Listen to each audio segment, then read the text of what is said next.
자녀, 특별히 이 이민 가정에서 그 2세 자녀를 두신 그런 가정의 가장 큰 고민이자 관심사가 이 '어떻게 하면 자녀들과 부모와 한 마음으로 될까? 더 나아가서 그들을 어떻게 성경적으로 양육할까?' 이것은 정말 이민 가정의 큰 그 숙제였던 것 같아요. 저희도 미국에서 살 때 늘 그것이 이슈가 됐고, 그래서 리더들이 만나면은 "어떻게 하면 이 세대 간의 차이를 극복할 수 있을까?"라는 걸 놓고 많은 그 고민도 하시고 노력도 하시고 했던 그런 기억이 납니다. 정말 특히 이민 가정 같은 경우에는 부모는 한국어가 쉽고 2세 자녀는 영어가 쉽고, 또 부모들은 한국 문화, 또 자녀들은 이 미국과 이 서구 문화, 캐나다 이런 북미주의 문화, 이런 것에 익숙하다 보니까 '아, 그런 차이가 이 부모와 자녀의 관계를 이렇게 멀어지게 하고 있지 않을까.'라고 많은 고민들을 하셨거든요.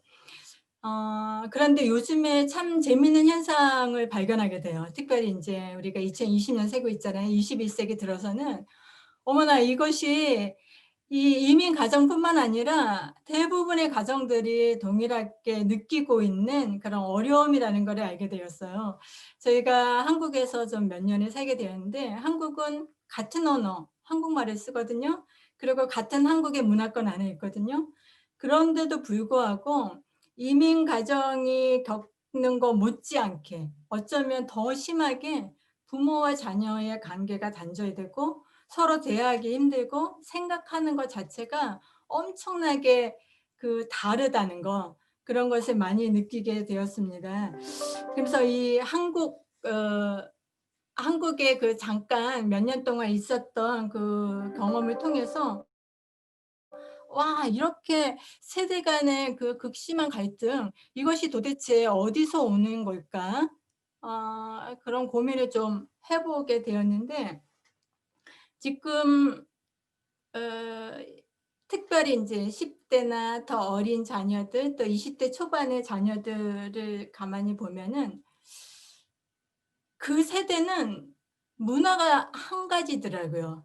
동일한 문화를 공유하고 있더라고요. 그들이 뭐 서양에서 살던 동양에서 살던 어디 아프리카에서 살던 대부분이 같은 문화를 이렇게 공유하고 있는 거를 보게 돼요. 그래서 같은 사상, 같은 가치관, 점점 그렇게 되고 있는 것 같고, 그런데 인제 부모들, 나이 드신 분들은 이전에 가지고 있었던 그런 가치관들을 가지고 있고, 그래서 어 저도 인제 새 자녀를 기르면서 이런 고민들을 해 보게 됐는데, '왜 이렇게 사상이 다를까? 가치관이 다를까?' 근데 성경에 그런 말이 있잖아요. "믿음은 들음에서 난다." 그러니까 우리가 무엇을 믿고 무엇을 옳다고 생각하느냐, 그런 가치관이 어디서부터 형성되냐면 일단은 먼저 듣는 데에서부터 많이 형성되는 것 같아요. 우리 자녀들, 집안에 있는 자녀들 한번 보세요. 걔네들이 무엇을 듣고 사나요? 걔네들의 귀에는 보니까 대부분 거의 이게 끼워져 있더라고요, 이어폰. 어 우리 딸도 보니까 심지어는 잘 때도 이걸 끼고 자는 거예요. 도대체 이어폰을 통해서 뭘 듣는지 정말 궁금해서 들어보고 싶을 정도로. 하여튼 이 아이들한테는 끊임없이 이 아이들이 듣는 거를 통해서 뭔가가 메시지가 전해지는 것 같아요. 뭐 음악을 많이 듣겠죠. 근데 그 음악 안에 메시지가 있고, 그러면서 아이들이 "너희는 어떻게 살아가야 돼. 인생은 이런 거야. 그리고 이런 거를 추구해야 돼." 이런 수많은 그 메시지들이 이 아이들한테 들려지는 게 아닐까 생각을 해요. 그래서 가끔은 그런 생각을 해요. '와, 우리가 막 교회에서 얘네들 제자 훈련 엄청나게 한다고 그러는데 이미 이 이어폰을 통해서 제자 훈련이 엄청나게 돼 있지 않을까.' 그런 생각이 들었습니다. 그래서 아이들의 듣는 거, 그다음에 또 아이들이 많이 그 사상을 그 형성하는 데 기여하는 게 무엇일까 생각해 보니까, 아이들이 시간이 가장 많이 보내는 곳이 어디일까? 대부분의 그 아이들이 학교에서 시간을 많이 보내잖아요. 지금은 이제 팬데믹으로 집에서 보내는 시간이 많긴 하지만, 그러나 절대적으로 아이들이 학교에서 보내는 시간이 많은데, 학교에서 아이들이 듣는 그리고 배우는 그 교육에 의해서 아이들의 엄청나게 많은 이 가치관이 형성되지 않을까 생각을 합니다. 그런데 지금 아이들이 학교에서 배우는 사상들 중에는 대부분 이제 물론 하나님 없는 그런 교육이 있고 인본주의가 있고 그런 사상들이 엄청나게 많이 들어와 있죠.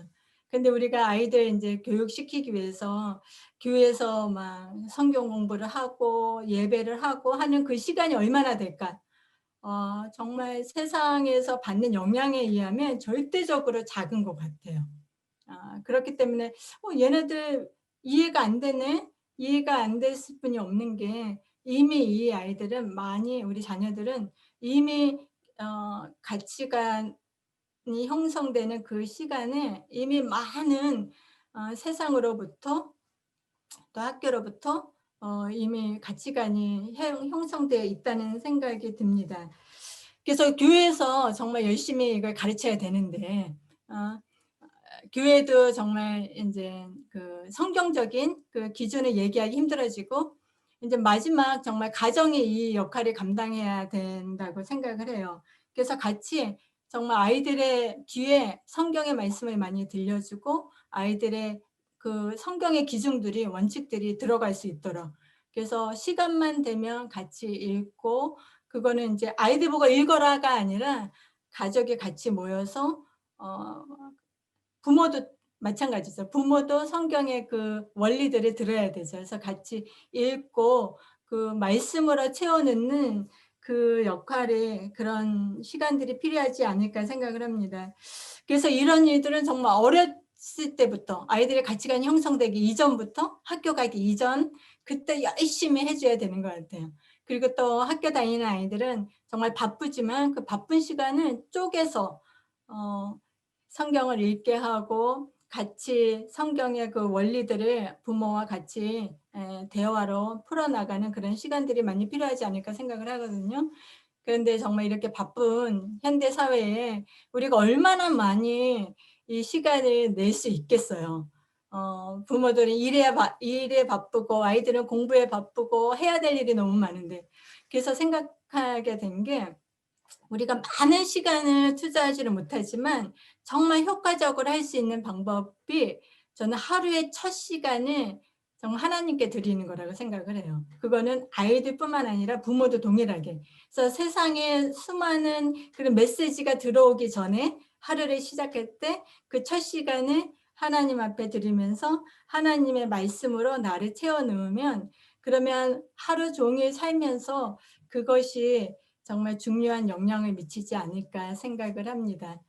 그래서 부모와 자녀 간의 그런 차이를 극복할 수 있는 방법은 동일한 것을 같이 들어야 되고 동일한 그런 가치관에 같이 동의하는 그것이 절대적으로 필요하다는 생각이 들어요. 그래서 성경적으로 양육하기 위해서는 성경의 말씀을 많이 봐야 되고 그리고 시간을 많이 투자하지 못하면 적어도 첫 시간은 드리자. 그러면 좀 훨씬 더 쉬워지지 않을까 생각을 합니다.